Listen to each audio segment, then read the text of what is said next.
recording. There we go. All right. We're officially recording, guys. There we go. Okay, so welcome, and we hope you guys find this useful. I'll be monitoring the chat. We'll probably save questions till the end, and we won't take too much time otherwise. Super. Hi, everyone. Thanks for joining us. So I'm just going to run through, I'm Evelyn Alexander. I'm just going to run through a couple, just going to run through some basic college admissions stuff. This next slide tells you just a little bit about me and Magellan College Counseling. You can read it. We're happy to send the presentations out to everyone, by the way. Everyone's getting a copy. Perfect. Everyone will get a copy. So basically, Magellan College Counseling, we have 7 counselors. 5 of them are in LA, where I am, and we have 2 in Boston. And really, the focus is on college fit.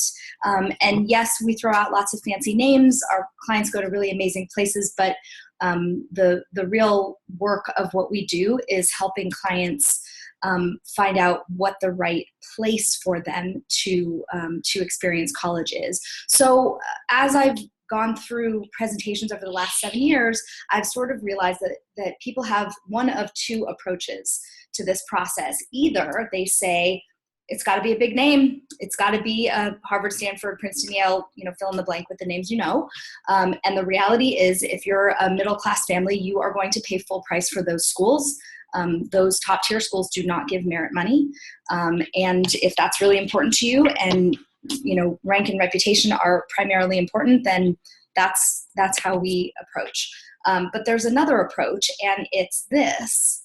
I'm trying to find the best educational environment that will fit my child academically, socially, and emotionally. And that's not to say that a big name school won't do that, but it's to say that there's an approach where this is your primary concern.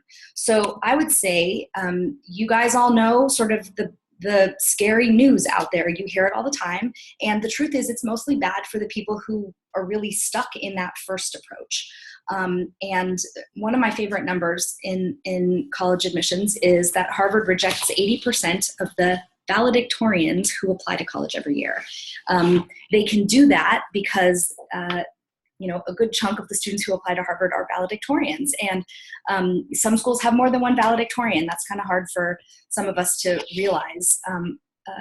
Some schools, I work with kids from one school in the Los Angeles area that has 40 valedictorians every year, right?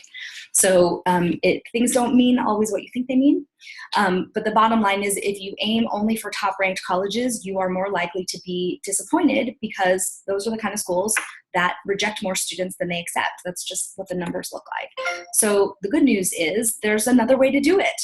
And if you really look for fit, and if you tailor your list towards colleges that are a good fit, you're going to end up with better results.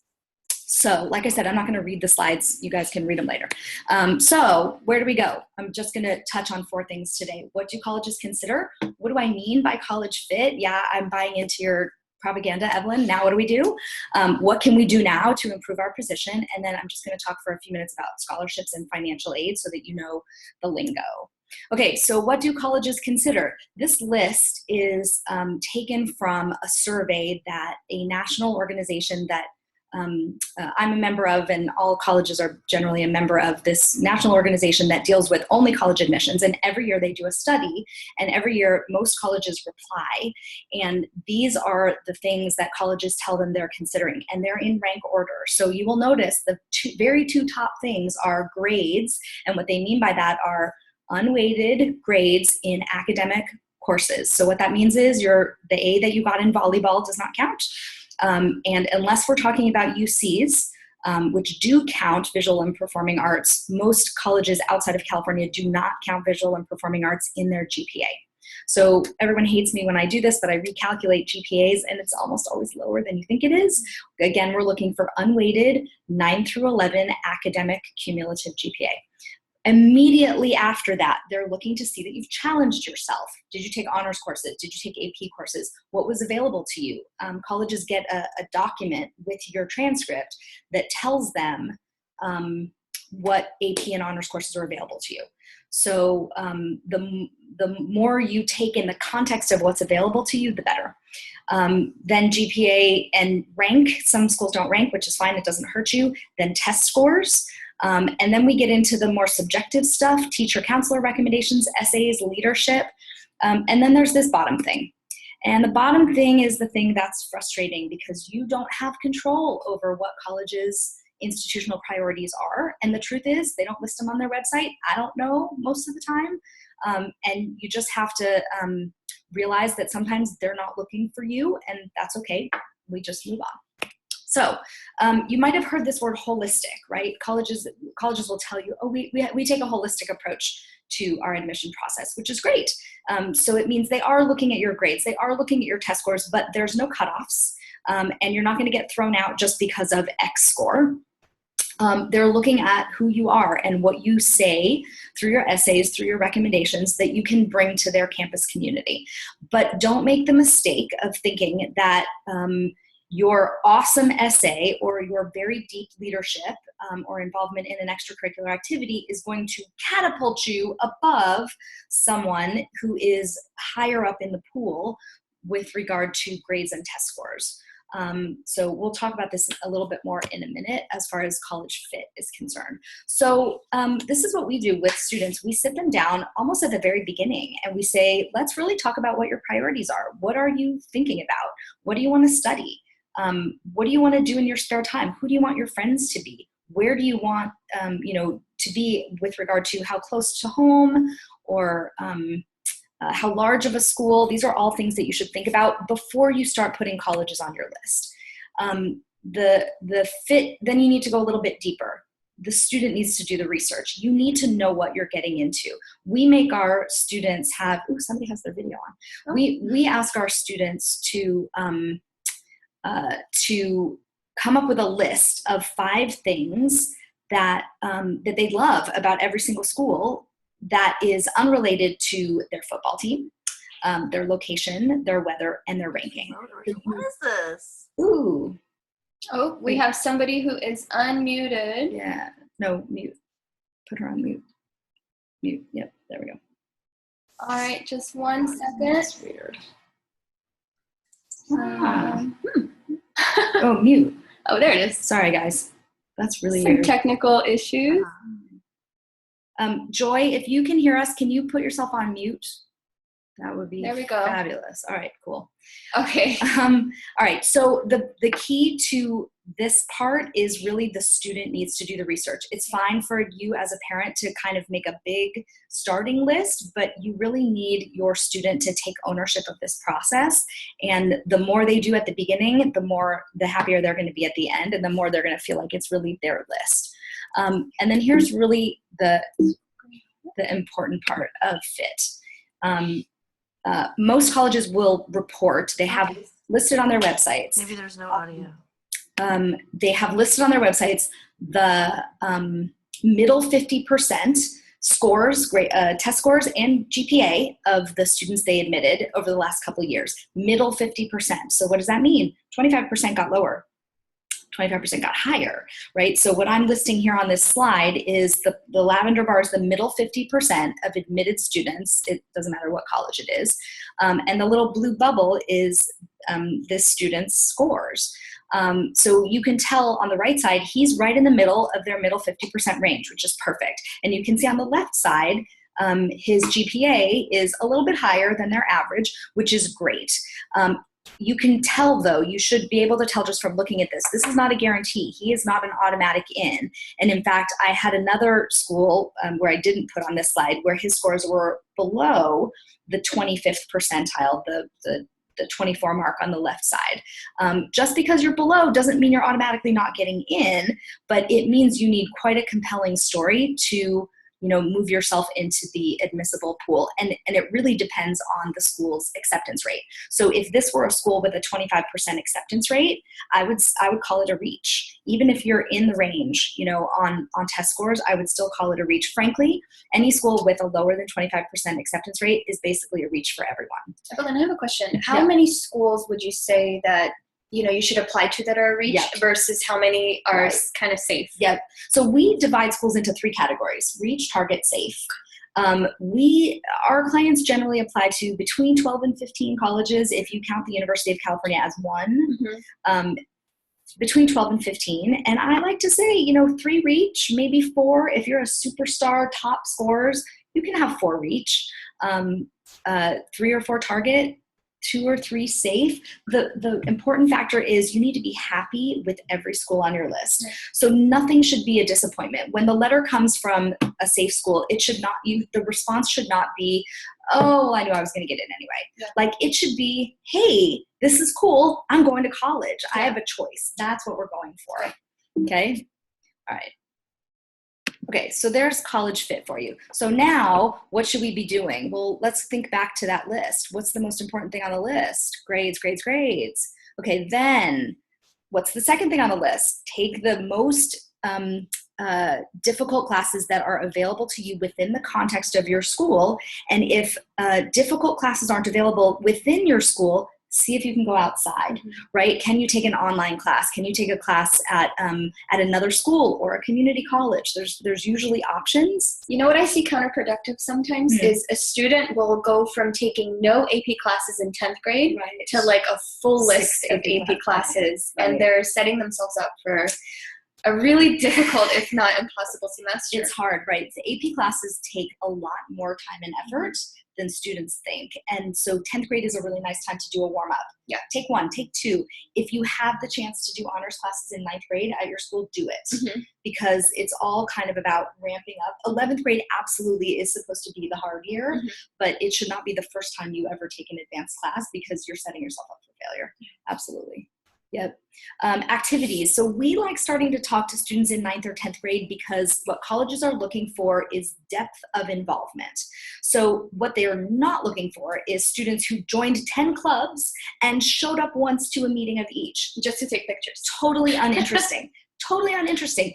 Students should have something really specific reasons that they're involved with each of the activities that they're involved with, and they should be deeply involved. It doesn't mean you don't have to have a leadership title. It's not about the title, but you should have to have some sense of responsibility. Yeah. So is there a project you can take responsibility for? That's leadership. Or an idea that you bring that's new. Absolutely. Yeah, something you're really passionate about. Absolutely. And what I like to tell my juniors is, can you reflect back on the past year or 2, 10th, 11th grade, and give me some metrics about how this organization is different for your having been involved. Okay. And so the problem is if we don't start talking to you until end of 11th grade, you can't have in your mind that was your goal, right? If we start in 9th or 10th grade, we know kind of what we're looking for. That makes sense. Yep. Okay. Get to know your teachers. Why? Because they're writing recommendation letters for you. So honestly, you should think at the very beginning of 11th grade, what teachers am I going to ask for recommendations from? And then finally, again, balanced list. Reach, target, safe. They should not be all reach. And this is the parent slide. This is please don't set your child up to feel like they have disappointed you. If all you talk about is Stanford or UCLA or Yale for years, they're going to feel like that's the only satisfactory outcome. And when that letter comes, and with Yale, you literally have a 92% chance of not getting in. Yeah. That's what the numbers say, So what I like to do is talk about schools that talk about Oregon State, talk about the honors program at Oregon State and what you could accomplish there, right? It's a safe school for so many kids. Especially California kids, but it doesn't mean it's not a good school. Absolutely. Okay, so there you go. That's my little lecture slide. Okay, I just want to say a couple words about financial aid because people get confused about the terminology. So there's 2 kinds of financial aid. There's need-based aid, there's merit-based aid. Need-based aid is based on a government formula that determines how much you can afford for college. No one's ever going to ask you, how much can you afford for college? They literally have you input information and they tell you what you can afford for college. I promise you it will be more than you want it to be and more than you think it should be, and you have no choice. You fill out the form, they give you a number. Wow, that's disappointing. So if that happens, what do? You look for schools with merit-based aid. I feel like a lot of students might depend on FAFSA Yes. a little too much. Oh, absolutely. And kind of plan ahead with that Absolutely, in mind. And right. then it's a huge disappointment. It's a huge disappointment. Unfortunately, when And they don't get this. absolutely. Yeah. And the flip side is people assume that all colleges give merit-based aid, which they do not. Yeah. And so your job, in fact, when we send out the after the recording with the slides, I will send out the website that I use because it's all public information. It's public information what college's track record is on giving merit-based money. Good. You have to do your homework and figure out what those schools are and what those schools aren't. And that's where a lot of disappointment comes in. People say, well, she had a super duper ACT score and, and a 4.0. And of course she should get merit money. She should. Mm-hmm. At some schools she will, but at some, not. Okay. All right. So, and this is the next thing. People, this is definitely one of those college myths. People say there's so much money, there's billions of dollars out there. There literally are billions of dollars. There are, but they're not all available to you. So if you look at this little chart, the orange part on the bottom, that's almost half, is federal loans for people who are literally at or below the federal poverty level. If you are not in that category, you can take all that money. It's not available to you. Pell Grants, which is the little blue section up to the right of the orange section, also not available to you. So Pell Grants right here. There we go. Yep, not available. You definitely can take the tax deduction. You probably can't get state grants because those are for poverty level or moderate income, low income is what they call it. Federal grant programs other than Pell also low income. So here's what's left. Just that little wedge. Right. Well, and the private but here's the thing. The little blue is those private scholarships. Like the GE scholarship, the Coca-Cola scholarship. Most of those scholarships are between $500 and $1,000. Okay. And they're one-time scholarships. And you have to apply to between 8 and 10 to get one. Wow. I remember getting one of those, and it was $700 for an essay I wrote. Which is awesome. And I spent it on my first semester of books. And if you're going somewhere far away, that could be your plane ticket. Yeah, exactly. Which is awesome. Yeah. But the institutional grants, this chunk right here, this is 4 times as big as this. So this is merit money the colleges give. This is where you should be aiming your college search for schools that fall into that category. Great. Okay. So for example, we had a student graduate from Granada a couple years ago, and these are the scholarships he got. He was offered. Wow. Obviously, you only get to keep one. You can't combine them. You can't combine them. No. Baylor will not take TCU's money. Okay. As it turns out, he actually went to Baylor, which had the lowest scholarship, but the price started out lower. It turned out to be the right match for him. He's paying for Baylor less than what his mom would be paying if he'd gone to a UC. Oh, right. So when you hear people say yet another college myth, private colleges are so expensive. They're not expensive if you choose the right ones. Okay. So, and here's my little tip. If you're looking at school, if you're saying, like people always say to us, we really want to stay in-state because it's cheaper. So it's cheaper if you could graduate in 4 years. At many state schools, you cannot graduate in 4 years. Yeah. They're impacted. The majors are impacted. You can't get all the classes you need. And if you can't graduate in 4 years, the 5th year is not free. Yeah. So take that number that you see for tuition, multiply by 5 instead of 4. That's the reality. Okay, that's it. That's my little advertisement slide. So I'm going to pass it on to Yulia now. Oh, we have to do some sharing stuff. What we're going to do is the second portion of this presentation that kind of fits in with what Evelyn was talking about. And that's, now that you kind of have an idea of what needs to be done, there's a lot to do, and there's plenty of time that you have to do it in. But what we notice is when there is a lot of time, students tend to procrastinate or assume that, they've got plenty of time ahead of them. And it might just be too late later. So what we're going to do is switch over to, there we go. All right. There we go. All right. There it is. Yay. Beautiful. All right. Seamless. Yay. Can you tell it's our first time doing this? There's a reason we're in the same room. All right, guys. So summer SAT and ACT prep, this really is more about the procrastination cycle that we feel trapped in sometimes. And I say we because it's adults too. Absolutely. And parents might be procrastinating on kind of getting that conversation started at home. So these are actually really practical tips on how you can not just set goals, but reach your goals during summer. We're at 11:20, which is great. This should take about 20 minutes to run through, and then we really want to save a big chunk of the webinar for questions. So feel free as we're going through this, if anything comes up or if anything from Evelyn's presentation kind of sparked a question, put it in the comments. I'll be checking that in a bit. And without further ado, we're going to talk about the procrastination cycle. Many times, we meet students who are stuck in a place where they're just afraid, they're overwhelmed, and they feel pretty powerless. And what they do is they tend to do nothing about it. If they do nothing, there are repercussions. And the worst thing students tell me is their own guilt and their own shame and their own kind of regret. And then, so they do feel guilty. That does cause them to panic about the future because, it's out of their control, right. And they feel like hopeless, right. And time's running out. Yep. And so then they feel more powerless, right. And then they actually do nothing more. Because you don't know where to start at some point. Right. So how do we get them to do something?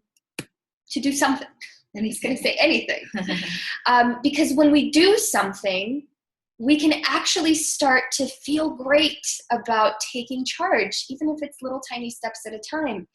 And maybe instead of panicking about the future, we can start fantasizing about our future and how awesome college is going to be and how great the people, that we're going to meet are going to be, and how awesome the classes are going to be, and how it's going to fit into our future and develop who we are and all that stuff. Yep. It's really hard to get toward that part if you're stuck in feeling powerless and not doing anything. Yep. So let's get to the point where we get the students to feel so powerful that it actually catapults them into taking more action. So a little bit about myself. That's me, obviously. I have about 6 years experience as an academic advisor, which means I've spent more than 10,000 hours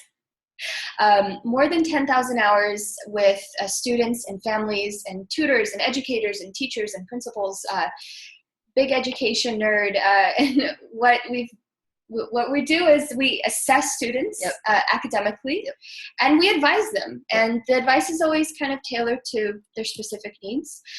Here's what I don't care about, and this is funny because you do care about it. I'll let you care about the grades. That's okay.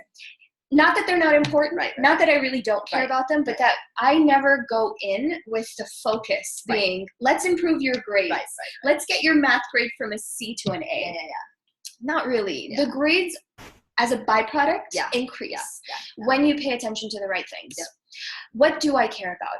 A student's happiness and their confidence. Yeah. Because if someone's happy and confident, they're gonna not feel powerless. They're gonna actually take steps to get to where they want to get to. Yeah. And I want students to know that no matter how big your goals, that you can take that and break it down into small pieces and create a plan and actually reach your goals. Yep. And that you don't always need somebody to help you. Right. Asking for help is great, but feeling autonomous, that's the power that we really want to instill in our students. So that's the mission. Absolutely. So we're going to keep that in mind as we talk about SAT and ACT prep, because what I find absolutely boring is, getting into the nitty-gritty of the test and talking about the subject matter. What I really want to do is, that information's out there. Please search for it. We're going to have tons of links at the end of this. So absolutely, that's important to know. But once you have that information, what are you going to do? Right. And how are you going to do it? Right. And how are you going to force yourself to do something that you maybe don't feel like doing? And so what we talk a lot about are the daily habits, as well as the academic gaps that we can fill. So what daily habits do you have, and should they change? How can you change them? And parents, it's summer. Students are going to tend to be a little more lazy, which is fine. They deserve a break. So why students are going to love what we have to say here is because we're all for you having an amazing summer. We're all for you binge watching Netflix on your couch and sleeping in. We want to give you the best information in order to make the best decisions for your schedule.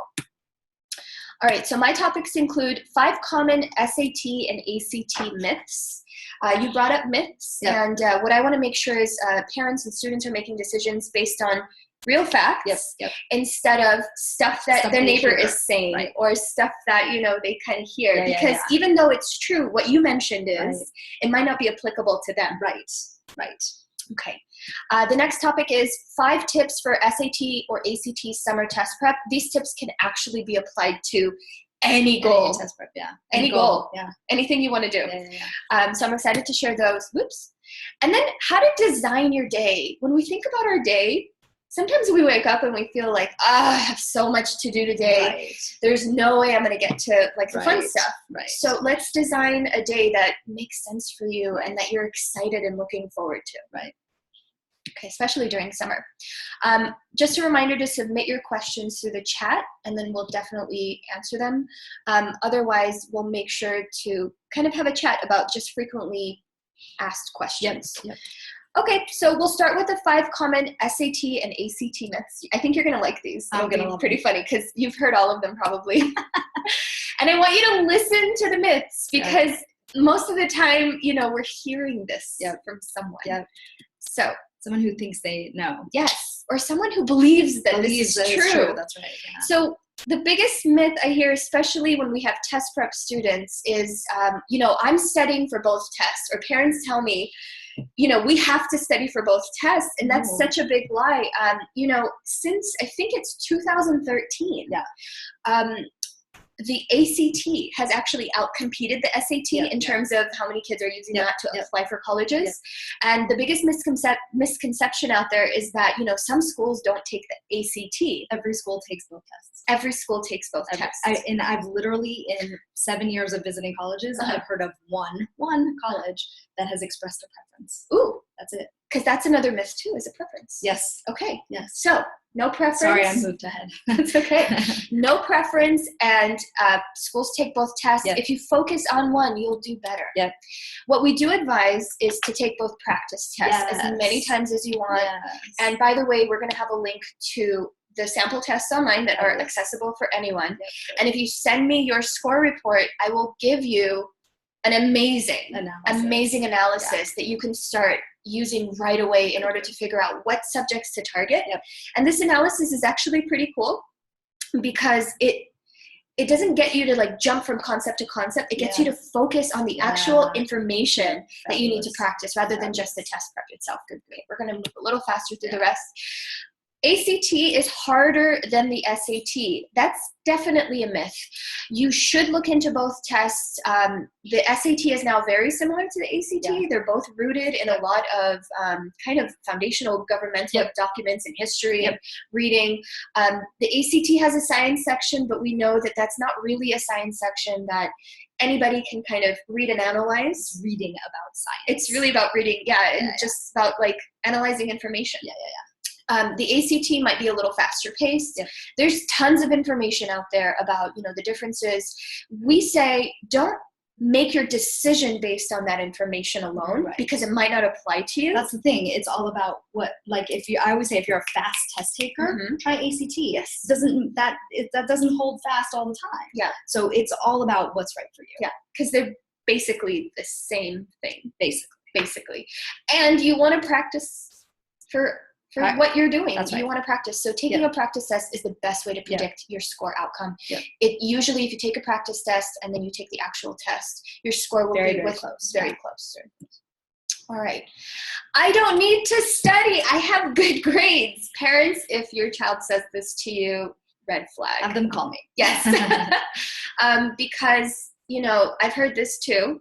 Well, my best friend Ricky rolled out of bed, never having studied for the test, and he scored a perfect score. Ricky is awesome. Ricky's awesome. You are not Ricky. Exactly. So unless Ricky can take the test for you, which he can't because you have to upload your picture. And if he could, he might not get such a great result the second for time. You, right? Exactly. So absolutely, so you need to study. Just cross out I don't. Yes, exactly. And studying is more than just understanding the curriculum. Correct. It is understanding the structure of the test. It is understanding the timing. Yep. It is understanding the pressure. Absolutely. It's understanding how you feel early morning on a Saturday. Do you eat breakfast or don't you? Do you have coffee or don't you? There's so many little details. Yep. All right. I don't need to take the ACT or the SAT until spring of junior year. That's such a big mistake. What else is going on spring of junior year? You have 4 AP exams spring of junior year. Why would we layer another really high pressure exam right on top of those? Right. And on top of that, junior year is the hard year, right? Exactly. So you need to get good grades junior year. I don't want you to layer more pressure on top of that. Exactly. So we try to pull it earlier as much as we can. Exactly. And you don't want to take it before certain important classes. Sure. Like Algebra 2. Yeah, most important. But what you want to do is give yourself enough time to retake it or practice or fill in any gaps that you need to in between taking another test. Yep. And another thing you mentioned before we started was don't take the actual test as your practice test. Yeah. Because those scores are available to colleges. And the more times you attempt the test, the more kind of, desperate you seem to increase your score.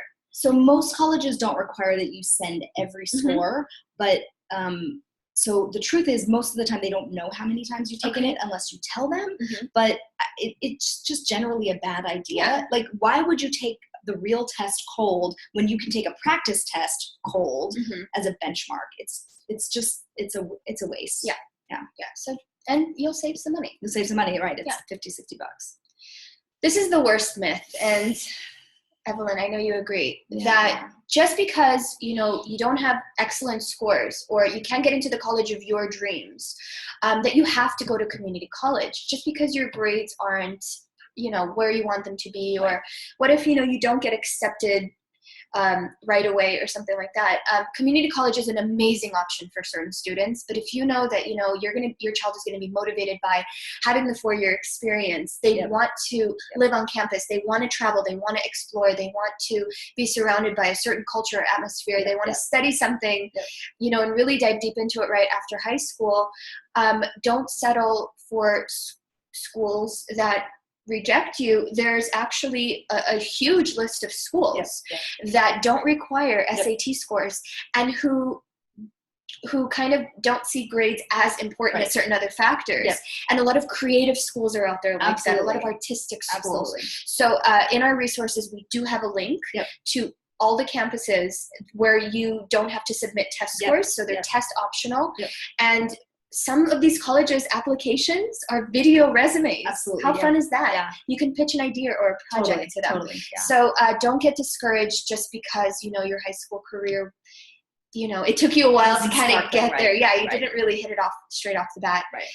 All right. So moving forward, 5 tips for summer. And really, please use these tips for any time of the year and for any goals that you have.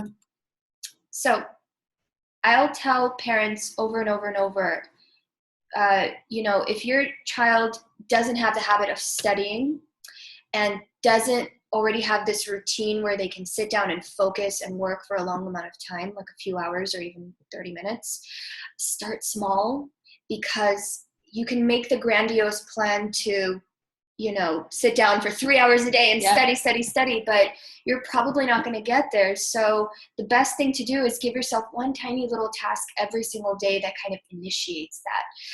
And I say answer one random test question a day. Both the ACT and the SAT have either an app or an online program for that. It's linked in the resources where students can just log in, take a question, and be done.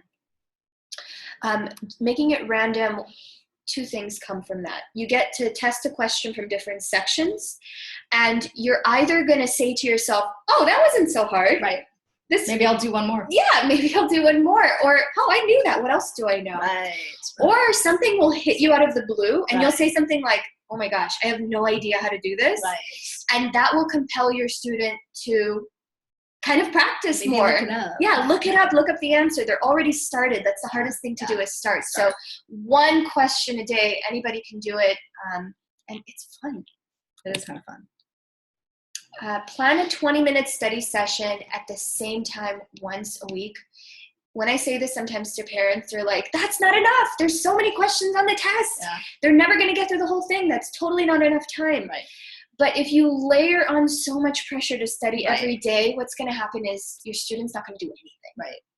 What you can see with these strategies is Mhm. you need to break it down into bite-sized Absolutely. chunks. If you don't, it's like, I can eat a pizza. I can eat a whole pizza. Yeah. Trust me. But one bite at a time. Yeah. Right? You got to start somewhere. And once they get through that first bite and they realize how not scary it is, Delicious it is. they realize how much better they feel because Right. they started. Right. And they realize like the sense of taking back control and Right. power. Right. They're going to want to do more.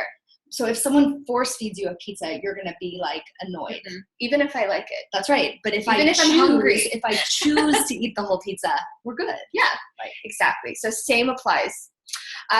We want students to kind of not just sit there and read the questions on the test, but actually get into reading and comprehension in a natural context. Yeah, so find a really awesome book that you're not going to hate reading and read a chapter at breakfast or open up the newspaper.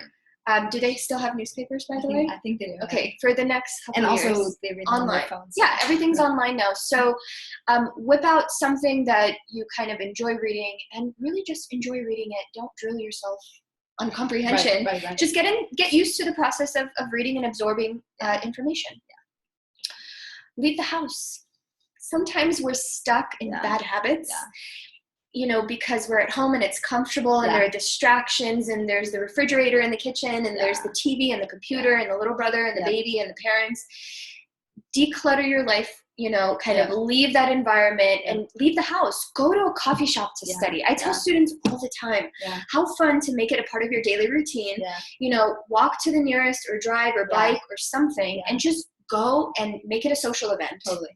And you'll be able to focus and you have coffee. And that's how kids are. They're very social these Absolutely. days, which leads to the next point, actually. Which leads to our next point, which is this is meet up for with them. friends. Yeah. Parents, we know it's kind of tricky when there's friends around and you think like, are they really studying? Are they doing that? But if you kind of help your student figure out, you know what, it's hard to study for you on your own. Right. And Jimmy and Sarah seem like they're really motivated. Let's create a study group. Right. Invite them home, invite them to the coffee shop, maybe create a space in a public library where you guys go and meet, and you're going to feed off of each other. Yeah, and this is how millennials are. Yes. They're very community focused. Yes. And young people, it's more fun. It might be competitive. I know that there was no way that I would study for anything in high school if it weren't for my friends pushing me. So you know, that's how I am. And it really worked. So what we want to really emphasize is this last part, is how to plan ahead for fun and for work. And I want to start with fun. Because a lot of times I'm sitting in a meeting with parents and, you know, the first thing I hear is, you need to be doing blah, blah, blah, blah, blah. And the kid's like, it's summer. I don't want to do any of that. You don't care about what I want. And it's always about school. And then we get to this. Absolutely. So what we want to do is say to, you know, your student, what do you really want to do this summer? Right. And like sit there and listen to them for a little bit, and maybe write it down. And so we've written down a couple things that we hear often. I want to hang out with my friends. I want some beach and pool time. Absolutely. I want to binge watch Netflix. You know what, adults, we do it too, so we can't judge the young ones for doing it. I want to record a music video. I want to do a really fun project, which could look awesome on a college application, by the way. I want to sleep in. That's what a lot of students tell me. So before, you know, I have to kind of stop mom, like right at that moment where we're making a list of everything student wants to do. And mom's like, but you need to, but sleeping in and but your time. And there's so much. Stop it's with like, the but. Just let them let them tell you what they want. Yes. And so on the flip side, Yeah. let's go into what, the work side of it. And let's figure out the most effective way for you to help influence your student or your child to kind of get done what they really need to get done. So this is really important too. What do you need to do? Well, the student will tell you, I really need to study for the ACT because it's already scheduled for a certain time. Or I have this reading assignment, my teacher's expected. It's going to take me forever. I need to read a book and answer some questions. I need to finish my internship hours. I have a few more. I need to talk to this one person and get that handled. And as you go through this list, they're going to start to get overwhelmed. They're going to say, I really want to organize my closet because it's 100 degrees outside and I have all my coats, up front. So, I have baseball practice. That's going to take up, 3 days a week, 2 hours a day and all my weekends. So getting them to write all this down too is going to really get them to pay attention to how much they actually do have to do done, even though summer seems lazy and unstructured. And by the way, we all have to eat, shower, and sleep. That takes time. Absolutely. So we should plan ahead to manage that time successfully. So the last part of this is let's look at how we can design our day with our work in mind, our breaks in mind, and our fun in mind. And this is a sample schedule I put together to show you how we work with students and families to figure out, what it is that they're going to be doing. Now, I know we said sleep in is a goal, but I always want to show students a sample day, what it looks like if you were to wake up at 9:30.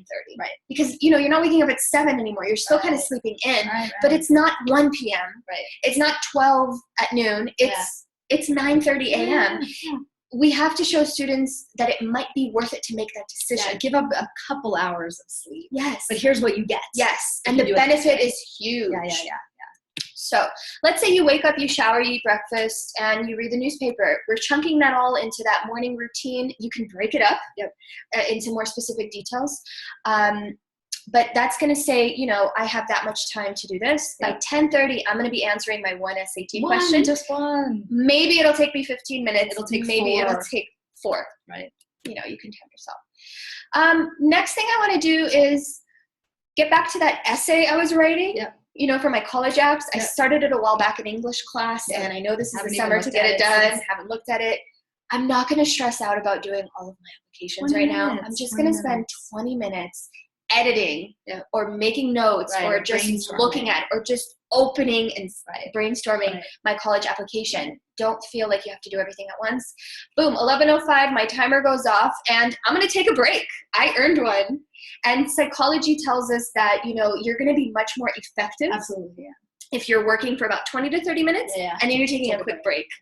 Knowing myself, and this is about being self-aware, knowing myself, if I sit down on the couch and if I turn on the television, I'm never getting up.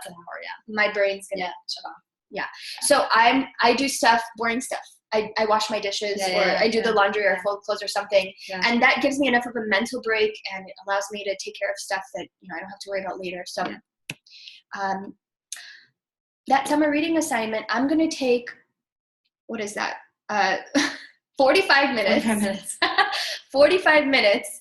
And part of that time is going to be me, going to look for that book and looking for the assignment and opening my backpack. So in about 45 minutes, I'm going to read a specific amount of pages. You can even time yourself to figure out how long, that's going to take you. And I'm going to answer 2 questions. Easy. That's it. Easy. And then it's lunchtime. And you'll notice that everything I need to do is in red. The breaks I'm taking are in yellow. So after lunch at noon, if I wake up at 9:30, I'm literally done with all the stuff you have to do. Yes. It's great. And I don't have to worry about it anymore. I feel empowered. I feel like I'm taking control. I'm making progress. And guess what? I'm going to take half an hour to write down 5 music video ideas because I'm making a music video this summer. That's cool. I really am. That's cool. Good for you. And then I'm going to hang out at the pool. You get 4 hours of beach time. This is great. We're giving them what they're asking for. Exactly. It's perfect. And I'm actually going to enjoy it. Yeah. Because I'm not worried about all that other stuff. I'm not worried about mom's going to knock down my door or come meet me outside and kind of and say, hey, you're lazy. You're not getting any work done. I did it over here. Exactly. Mom. What a great communication tool. How many times do they do this? They're not going to do that, right? Because you're asking them to do something. They're going to go, hey, cool, I did it already. And they're going to say boom, I did it. Boom, done. They're Right? going to say it In just your like face. that. And after the pool, about 5:30, I'm gonna plan my shower. I want to get clean. I don't want all that nasty stuff on me. No, yeah. And I'm still doing stuff that I want. I'm gonna eat some dinner. Still free time. Yeah, This is break time. I find that when I eat dinner, it's like an hour-long thing. Yeah. I take my time. I cook. I clean everything. Most students are like, nope, just put me in and get out of the kitchen. I'm done. I want to go do something else that I want to do, which is binge watch Netflix. So when Yulia first showed this to me, I was like, okay, so here's the thing. They don't wake up at 9:30 and they don't go to bed at 10. Yes. So if you just shift this whole day 3 hours. Yeah. Okay, so you'd have to move pool time. I really, so the benefit of waking up at 9:30, and a lot of students, they'll tell me, I really want to sleep until 1:30. Right. When they see this plan, though, they're like, it is so worth it for me to wake up at 9:30 because I get my pool time when the sun is at, that's true. 90-degree when angle. I'm going to get fried the most. Yes. Perfect. And what I always say to students is, this isn't easy to do. This is extremely difficult to do because it's not part of your daily habits. But once you kind of look at it first, when someone kind of guides you through it, which parents would really want you to be effective, guides and leaders for your students rather than nagging them all the time. Once you get into the habit of doing something like this, your student's going to say, I absolutely want to wake up at 9:30 because by noon, I'm going to be done with everything rather than just getting up and kind of facing everything I need to do. So it's 11:46. We're a little past time, but just a quick recap. Just because everything says something is true doesn't make it true for you. Doesn't make it true objectively. Make decisions based on evidence and current research. And do your own research. Absolutely. And have your students do their own research too. Changing habits is extremely difficult for adults, for anybody, especially for young people who don't kind of understand the consequences yet of what they're doing. So set your expectations dial to reasonable and celebrate small victories. If something doesn't work out, or if your child makes a plan that doesn't make sense, let them figure it out. Let them kind of fall flat on their face a little bit, and then ask them what went wrong. And I promise you, when we do this during consultations, students are so introspective. They judge themselves so accurately that they'll tell you what it is that they need to do differently. And all you have to do is say, okay, let's write that down. And what does that mean? They don't need you to tell them what they did wrong. Absolutely. They know. They feel bad. So the only thing you do by punishing them or by throwing it in their face or saying something like, I knew you'd never be able to do this. Please don't say that. Make it worse. You make them feel bad about themselves. You get them into this defensive mode. And they also they feel powerless and they don't do anything. They get back into that cycle of procrastination because things are way too overwhelming. There's too much pressure. I'm never going to get anything done anyway, so may as well avoid it. Stop now. Yeah, exactly. And if you're a parent who picks up the slack for your student all the time, you're not doing them any favors. You're not. And they're just going to expect you to do this too. So the more you do for them, the less they will take on themselves. So that's a big mistake. Encourage your child to design their day. Be there to encourage better decisions, but don't nag. And it's really hard, but just try to sit there very patiently and don't tell them what to do. Because chances are you're not going to influence them 1%. You have zero influence over your child if you're telling them what to do. You can have such a huge influence over your child if you're leading them toward what they need to be doing. Even if they make all the mistakes, even if they fall flat on their face. We were talking about this before, is that we have years, decades of hindsight and experience behind us. We've learned from our mistakes. Exactly. Everybody needs to make their own mistakes. It's time for them to start making mistakes and then making their own decisions. And better do that now when the stakes aren't as high as when they're adults, as when they're in college and their mistakes or their lack of habits, their lack of routine, their lack of motivation, their lack of confidence in themselves, and they're just depression even. Don't wait until that kind of hinders them later when they're adults and when they're on their own, even if they get into school. So finally, if you don't know what to do, ask for help. Evelyn and I are always here to pick up the phone and I have conversations that are an hour long sometimes, just because, parents have a lot of questions and we'd love to give you all the solutions and all the advice so that you can implement these strategies. And if you need help, then you might need someone else to come in and do that with you. And we both offer some sort of a free consultation. We want our students to be successful. That's why we're doing this. If you feel stuck, if you feel lost, you're not the only one, right? Just like we tell our kids. And our phone numbers are right on the next slide, right? Nope. Leave a comment in the chat section. Again, we're jumping into Q&A right now, and we have just about 10 minutes for Q&A. Perfect. If we don't get to anything, we're going to definitely respond back to you via email, or you can always give us a call privately or send us an email. Here is the resources page. You'll see a lot of helpful stuff. Most of it's free. I say most because, Evelyn, you have summer workshops going on, and it's a couple $100, but it's such a bargain compared to what you'd spend on with their applications done. And that's such a relief. And this is the perfect time, so we thought we'd share that tool with you. Test optional universities are there too. All the official test links, study guides. Evelyn, your resource guide is amazing. It literally has hundreds of more links. Hundreds more links. Literally, and it was just updated like earlier this year. It's beautiful. You guys need to check it out. This is our contact info. You're going to have that, saved to reach out to us. And let's get to some questions. Why don't we back up to the contact? Why don't we leave it on the contact? Just leave it there. Okay. All right. So now you guys know how to find us, and we can see the questions. Yes. So I'm just going to look through chat. Look, I just got 10 years older. All right. So I'm just going to look through chat here. All right. Okay. So Todd Rubens. I don't know. I'm not going to mention any names. So Anonymous asked, is this appropriate to ask in this webinar, what about matriculating after 1 to 2 years from junior or community college? Right. That's a great question, Todd. I think it's really important to address. Because we didn't get a chance to talk about that. Right. So I don't know exactly what the question is. Community college is a great choice, like Yulia said, for a lot of students. What I like to do is tell people that community college is a choice that you can make at the very end. Like literally after you graduate from high school, you can decide then to go to community college. But if you don't go through college applications earlier in the senior year, you shut the door. So we like to, even students who say they want to go to community college, honestly, my philosophy is there is a 4-year college for every student who wants to have that experience. So it may not be called UCLA, and it may not be called Harvard, but there are definitely choices. So what we like to do is, go through a full search, figure out what your priorities are, and then try to figure out if there's a 4-year college that meets those priorities. If there isn't, then absolutely community college is a great choice. And it's always there. It's always there. Yeah, that's right. Absolutely. You could even join like a week into it if you want. Absolutely. You don't, but absolutely. You can. So yes, we will send out the slides to everyone. So don't worry about that. Absolutely. There was a question about that. There was a question about Algebra 2. Oh, what if your student won't be taking Algebra 2 until junior year? Right. That's a really great question. So that's a case where you really do need to wait until the spring of junior year to take the SAT or ACT. What I would say though is this year is the first year that the SAT has an August sitting.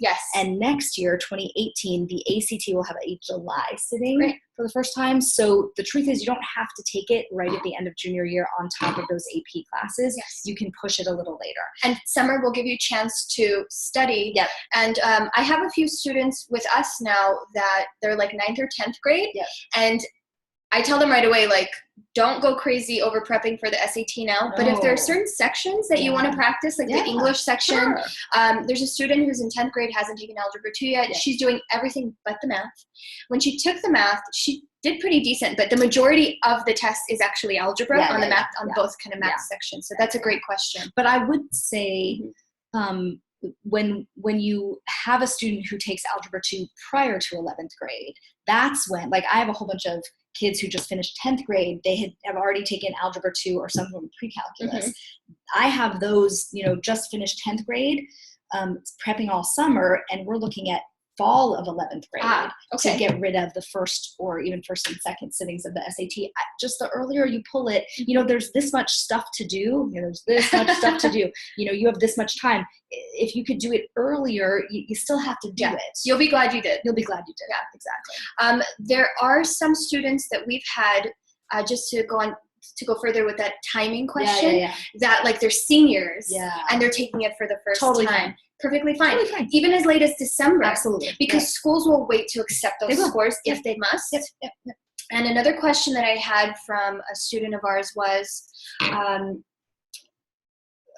she said, you know, my 11th grade scores aren't exactly what I, you know, was hoping for them to be. Yep. She had kind of a rough start through high school, and the grades were steadily improving. Right. And what she really wants to do is take her first semester of senior year, and Totally really fine. make that count. So her question is, you know, do the schools care about senior year grades? Okay, so there's two kinds of students. Either your GPA at the end of 11th grade, so cumulative, remember 9 through 11, is fine, and it's what you want it to be, and you're ready to apply, or it's not quite as high as you want it to be, and you're trying to show a little bit of an upward trend. Okay. If you're that second kind of student, then you are probably not going to apply early anywhere. You are going to want to wait until the January, February deadlines, college deadlines, and they will look at your first semester senior year grades. Okay. However, all applications ask for your schedule senior year. Okay. So for example, I was meeting with a rising senior yesterday, and she had scheduled a study hall for herself as one of her 6 periods for senior year. And I talked her out of that because colleges are not so excited about study hall. Yeah. Study hall means like I'm taking a break. Yeah. And anything that indicates that you are preparing yourself for senioritis, not a good message to send. That's a great point. That's a great point. So it's not necessarily the grades, but that second most important thing they do is rigor. It's rigor. That's what they look for. Right. They're looking to see how much you've challenged yourself. So I think we actually we ran out of questions. We're out of questions and we're out of time. There's a comment here that says, comment in order to receive the sites. Everybody who registered, whether you logged in or not during this webinar, will receive a copy and the recording.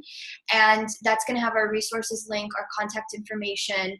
You can message either of us or email us or give us a call or leave a comment if you're interested in getting that score report for your ACT or SAT. I will literally give you an unlimited amount of analysis. Take as many practice tests as you want. I strongly recommend. Totally free. Yeah. It looks amazing. If you want a sample of that report, please leave a comment and I'll send that to you. But everybody, no matter now or later, we always have a ton of resources. We will be continuing to schedule more webinars. We're going to have different kind of guests and hosts. Great.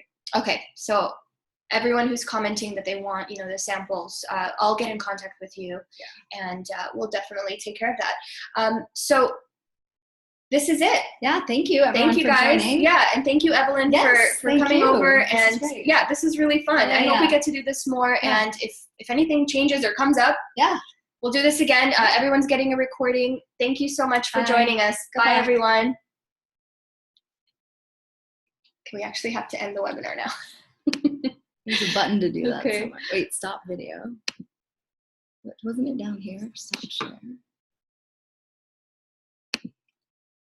So I'll